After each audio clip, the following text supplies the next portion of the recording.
I did not realize how much I liked Indian news until this video. What you're going to watch in this video is just insane. Trudeau is being blasted here locally. Mainstream media has turned against Trudeau. All of Canadian citizens are against Justin Trudeau. Every country in the world is against Justin Trudeau. And now specifically India has a massive bone to pick. Not just the government, not just the people, but the media. The media is printing and making videos just beating up Justin Trudeau, and I am here for it. Welcome back to another video, everybody. This is going to be a great one.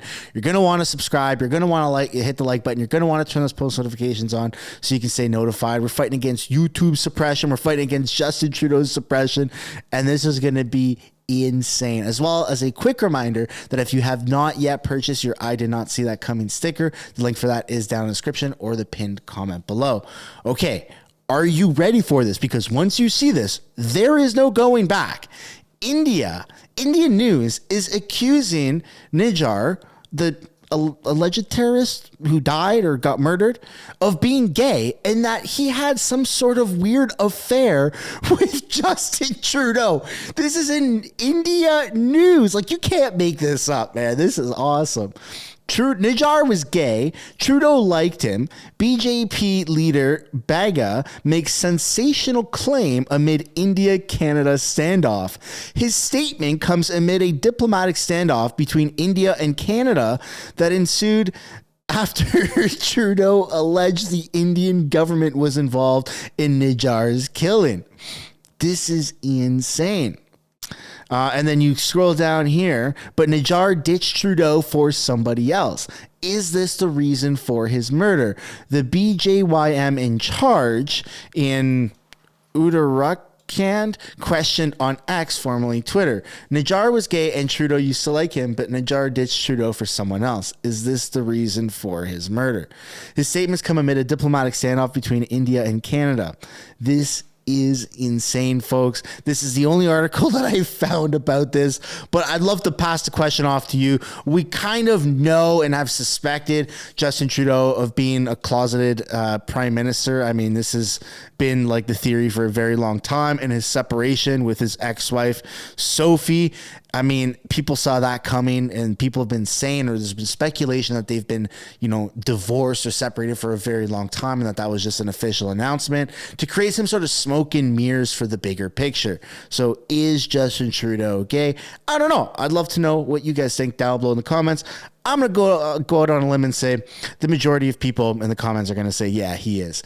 And now India news is just hammering Justin Trudeau for the diplomat, revenge tit for tat that's going on. This is crazy. Crisis, you have two options. You can either react to what's happening or you can take initiative. It's a rule that applies in all crises, personal, political, and diplomatic. And with Canada, it seems India has chosen option number 2. Taking initiative, being proactive. Reports say New Delhi is asking dozens of Canadian diplomats to leave the country. Around 41 of them, they've been asked to leave, and apparently there is a deadline. Leave by October 10th or lose your diplomatic immunity. See, this is the thing that Trudeau doesn't realize. He thinks that the world revolves around emotions and I feel, therefore it is, and respect my pronouns. And the rest of the world doesn't operate like that. That's just the West. That's Canada and America. The rest of the world does not give an absolute fuck about anything or what anyone has to say. And India falls in that category of, we don't care what you have to say or what you think or how you feel. This is how it is. This is our way of doing it. And everyone else can just take a piss and leave. And you're seeing a lot of pushback from India and Indian news because Trudeau is, he's made himself a target. Why would you do what you've done, Trudeau? That's India's message to Canada. Now, what is diplomatic immunity? It's like a shield for diplomats. Imagine you are India's envoy stationed in Canada. The Canadian laws will not apply to you. You cannot be charged, arrested, or prosecuted, hence immunity. India is reportedly threatening to revoke that shield, not for 1 or 2, but 41 Canadian diplomats. That's insane. Now, we don't have official confirmation about this. Neither country has said anything. Just a short while back, though, Justin Trudeau was asked about this report, and he refused to confirm it. He says Canada does not want to escalate. Same thing that he said last week. But India has talked about this possibility before. Listen to this. Yes, we have informed the Canadian government that there should be parity in strength and rank equivalence in our diplomatic presence, in mutual diplomatic presence. Their numbers here are very much higher than ours in Canada. The details of this are being worked out, but I assume there will be a reduction from the Canadian side. Couple of things to note here. One, India had concerns about Canada's diplomatic strength. In other words, they had too many people in India, and this concern was conveyed to Canada. When was this? Well, the press conference was on the 21st of September, so I assume before that. Canada was told about this before that. More than 10 days have passed, but Canada is yet to act. They're not reducing their strength voluntarily. Is that why India has issued this deadline? Well, we can't be sure, which brings us to the second point. Why does Canada have so many people here in India? Reports say there are 62 Canadian diplomats in India. Their justification is this. Around 1.3 million Canadians claim Indian heritage. They also have families in India, so Canada's consular section is loaded. But India says it's unnecessary. We have around 20 diplomats stationed in Canada. So New Delhi wants parity, equal number of diplomats for both countries. And this could be a problem for Canada. There are 4 diplomatic missions in India, the High Commission in New Delhi, plus 3 consulates. Will they be able to operate these with just 20 officials? Or will they have to shut some of them? I know it sounds technical, but the truth is it's all political. This controversy had largely faded in the last couple of days. Justin Trudeau was dialing down. He called for closer relations with India. Justin Trudeau jumped the gun. He should not have said the things that he did. And if he didn't, we probably wouldn't be in this position to begin with. India has way more people, way more resources, and gives way less fucks than we do here in Canada. So it's just everyone's on board with the idea that Justin Trudeau messed up big time, and he should not have done what he did. Let's take a look at what the opposition leader, Pierre Poilievre, has to say about this. Capable d'équilibrer les budgets et garder les prix, les taux d'intérêt. On the issue of India, does Canada need to change its relationship with India in light of the intelligence the Prime Minister shared yesterday? I think the Prime Minister needs to come clean with all the facts. We need to know all of the evidence possible so that Canadians can make judgments on it. They just expelled an Indian diplomat. Should they do more in response to this news? I think we need to see more facts. The Prime Minister hasn't provided any facts. He provided a statement, and I would just emphasize that he didn't tell me any more in private than he told Canadians in public, so we want to see more information. What is the risk if he doesn't provide more information or these allegations are found somehow to be untrue or uncredible? What is the risk? Real. But what specific information, what specific facts do you think Canadians and yourself need to know in this situation? We need to have the evidence that allowed the Prime Minister to come to the conclusions he made yesterday. Intelligence? And if so, why? Sorry, I didn't hear Do you agree with the government's decision to go public with the intelligence, and if so, why?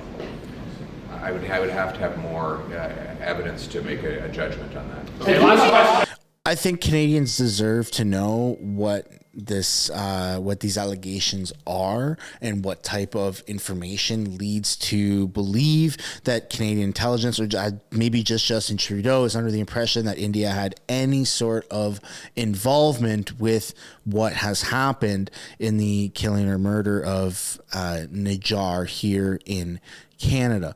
Regardless of if India did it or not, I think that this is something that should have been discussed internally for a very long time before any sort of public announcement was made. Justin Trudeau literally knew that China was paying liberal members of his party money in order to have some sort of say and some sort of political pull. He knew that there was Chinese election interference, and he didn't say anything about it for years. So why is Justin Trudeau jumping the gun within less than like 2 months of the incident happening and making such crazy accusations and allegations? It just, like, what's the bigger picture? I feel like there's a game of chess happening, and I feel like we're kind of one step behind, where there's something else happening. They're saying, hey, look at over here, some crazy stuff is happening, and back here is where all the moves are being made. And so is it a smoke and mirrors?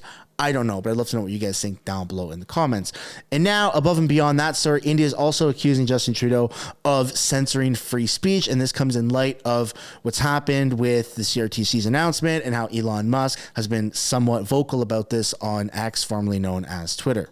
Story comes from Canada. Prime Minister Justin Trudeau continues to make headlines, and for all the wrong reasons. 2 weeks ago, he accused India of murder. Diplomatic relations hit an all-time low. India has been asking him to crack down on Khalistani terrorism, but Trudeau justifies terror as freedom of expression. Guess what he's Oh, that makes me sad. Stifling freedom of speech. That's the charge against Justin Trudeau, that he's crushing free speech.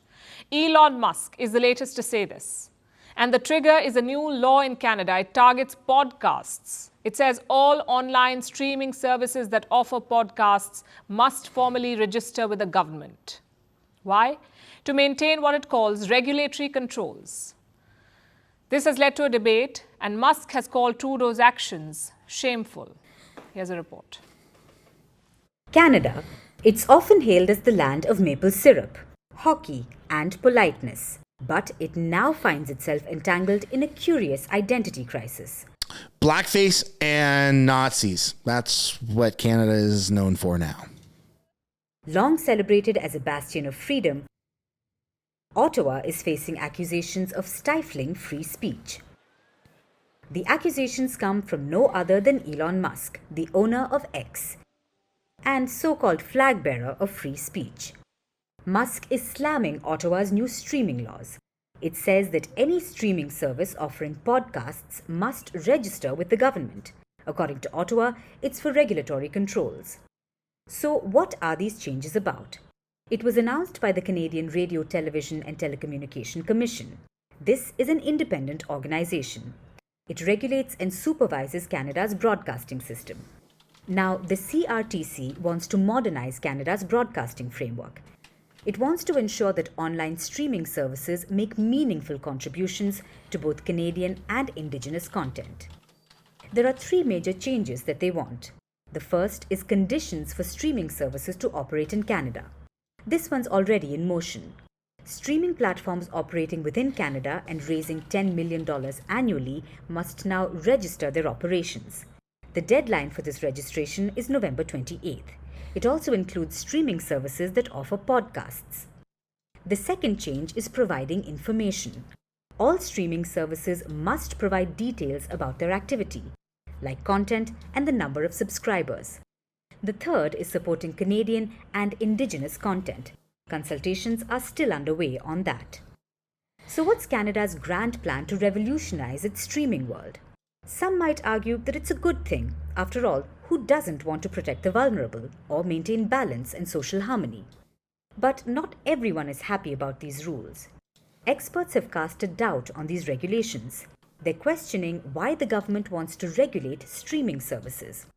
Plus, there are doubts over the CRTC. The country's broadcasting regulator has been given a lot of new power that many are not sure it is worthy of.